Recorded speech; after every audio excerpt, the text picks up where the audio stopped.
आपको याद होगा 17 नवंबर 2021 को पार्लियामेंट का मुश्तरका इजलास हुआ था। पाकिस्तान मुस्लिम लीग नून के एमएनए मियां जावेद लतीफ हॉल में दाखिल हुए।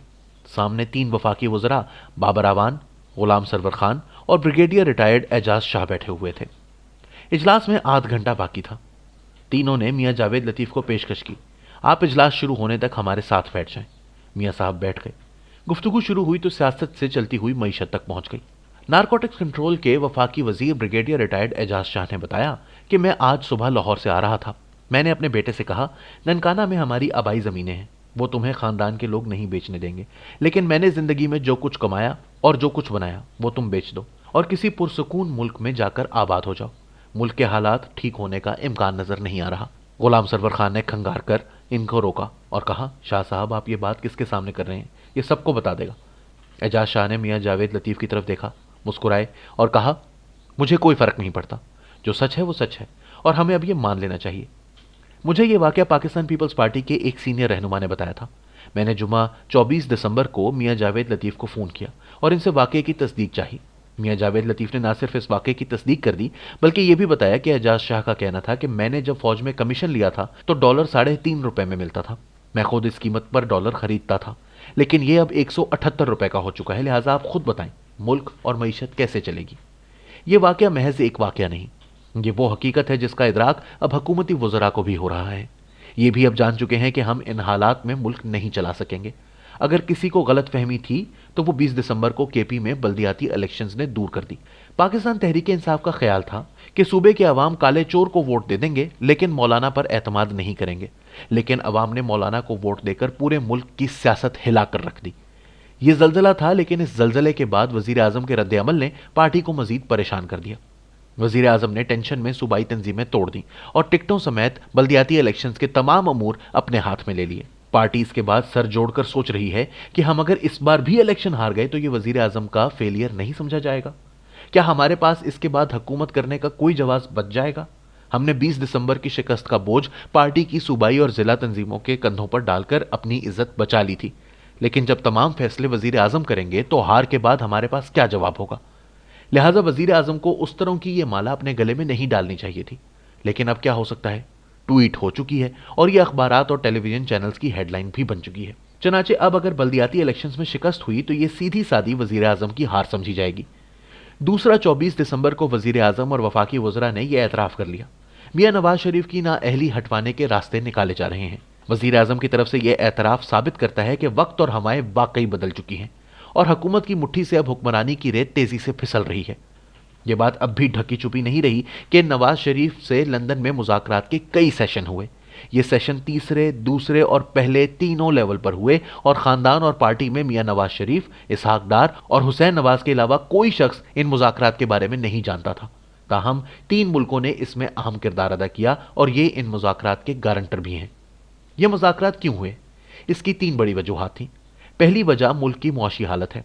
पाकिस्तान मुआशी लिहाज से हकीकतन तबाही के दहाने पर खड़ा है और यहां से वापसी का भी कोई चांस नजर नहीं आ रहा। हमने गैर मुल्की बैंकों से कर्जे तक लेना शुरू कर दिए हैं। मुल्क में पहली मर्तबा डिफेंस के अखराजात पूरे करने के लिए भी कर्जे लिए जा रहे हैं और अगर खुदा न ख्वास्ता इस सूरत हाल में भारत की तरफ से किसी किस्म की जारहियत हो जाए तो मुल्क कहां खड़ा होगा। चनाचे इस नाजुक वक्त में मुज़ाकरात जरूरी थे। दूसरी वजह नवाज शरीफ का मजबूत मौक़िफ़ है। ये इस बार पीछे हटने के लिए तैयार नहीं थे। इनके पास खुफिया कॉल्स और वीडियोस का ठीक ठाक खजाना भी मौजूद है और ये दर्जनों ऐसे रियासती राजों से भी वाकिफ हैं जिनका एतराफ रियासत को लेकर बैठ जाएगा। लिहाजा फैसला साज कुव्वतों को महसूस हुआ कि हमने अगर इन्हें गुंजाइश ना दी, अपने पुराने फैसले अनडू ना किए तो हमारी आजमाइश में इजाफा हो जाएगा। और तीसरी वजह हुकूमत की खौफनाक नालायकियां और हिमाकतें हैं। इमरान खान ने नादानी में मुल्क का सारा मुआशी पहिया रोक दिया। सी पैक गेम चेंजर था, लेकिन यह हुकूमत की बेवकूफ़ियों की वजह से रुक गया। हुकूमत कौम को बार बार तसल्लियां दे रही है, लेकिन असल हकीकत क्या है? सी पैक पर काम बहुत सुस्त हो चुका है और चीन इस हुकूमत पर एतबार करने के लिए तैयार नहीं। इसने 3.5 बरसों में मवासलात के वफाकी वजीर मुराद सईद को एक बार भी चीन के दौरे पर नहीं बुलाया। ताहम नवाज शरीफ के साथ चीन के ताल्लुकात अब भी आइडियल हैं और अगर मियां नवाज शरीफ वापस आते हैं तो चीन हमारी मईशत में $35 बिलियन डालने के लिए तैयार हो जाएगा और यूं हम मुआशी गर्दाब से निकल आएंगे। रियासत भी अच्छी तरह जानती है कि अगर हम ये डील नहीं करते तो फिर हमें कर्जों से जान छुड़ाने के लिए अपने एटमी प्रोग्राम से महरूम होना पड़ेगा और ये मौत के बराबर होगा। इंडिया हमें इसके बाद सांस तक नहीं लेने देगा। लिहाजा मुज़ाकरात हुए और बात तकरीबन फाइनल हो गई।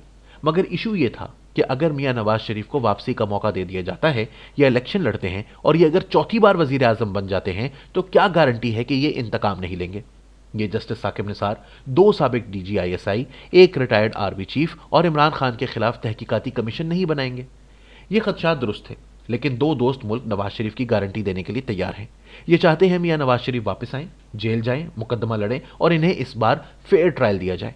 और फैसला इस बार व्हाट्सएप पर नहीं होना चाहिए, इलेक्शन हो और अगर अवाम मियां नवाज शरीफ को चौथी बार वजीर आजम बना देती है तो इनके रास्ते में कोई दीवार खड़ी ना की जाए। नवाज शरीफ और मुज़ाकराती टीम इसके लिए राजी हो चुके हैं, लेकिन पार्टी और खानदान के चंद लोग मियां साहब को मशवरा दे रहे हैं कि आप जब तक अदालतों से रिहा नहीं हो जाते, आपके बारे में जब तक फैसला नहीं आ जाता, मियां नवाज शरीफ और मरियम नवाज को 2018 में गलत सजा दी गई थी, आप उस वक्त तक वापस ना आए। इन्हें यह भी बताया जा रहा है कि दिसंबर मुल्क और सियासतदानों के लिए भारी होता है। इंटरनेशनल गारंटीज के बावजूद 16 दिसंबर 1971 को पाकिस्तान टूट गया था और 27 दिसंबर 2007 को मोहतरमा बेनजीर भुट्टो को रावलपिंडी में शहीद कर दिया गया था। मोहतरमा भी बैनुल अक़वामी जामिनों की जमानत पर मुल्क में वापस आई थी, मगर इनके साथ क्या सलूक हुआ। लेकिन मियां नवाज शरीफ इसके बावजूद रिस्क लेने के लिए तैयार हैं। यह अब किसी भी वक्त वापस आ जाएंगे। जनवरी का महीना इन्हें सूट करता है। क्यों? क्योंकि अगर ये जनवरी में आते हैं तो फरवरी और मार्च के महीने तक इनके मुकदमात निमट जाएंगे और अगर इस दौरान तहरीक अदम एतमाद नहीं होती और शहबाज शरीफ वजीर आजम नहीं बनते तो मियां नवाज शरीफ 23 मार्च को लॉन्ग मार्च की क़यादत करेंगे। इस दौरान मिनी बजट भी आ चुका होगा, IMF के मुआहदे के खौफनाक नताइज भी सामने आ चुके होंगे और PTI बाकी सूबों से भी बल्दियाती इलेक्शन हार चुकी होगी। चनाचे PDM का लॉन्ग मार्च और 23 मार्च को असम्बलियों से मुस्ताफी होने का ऐलान यह हुकूमत के खात्मे के लिए काफ़ी होगा। यह मियां नवाज शरीफ का फॉर्मूला है, लेकिन सवाल यह है कि क्या इमरान खान इस दौरान हाथ पर हाथ धरकर बैठे रहेंगे? मेरा ख्याल है कि नहीं। इमरान खान के हाथ में इस वक्त भी 2 कार्ड्स मौजूद हैं और ये शिकस्त से पहले ये दोनों कार्ड्स जरूर इस्तेमाल करेंगे। लेकिन क्या इन्हें कार्ड इस्तेमाल करने का मौका मिल सकेगा? ये $1 अरब का सवाल है और इसके जवाब के लिए हमें 2 हफ्ते इंतजार करना होगा।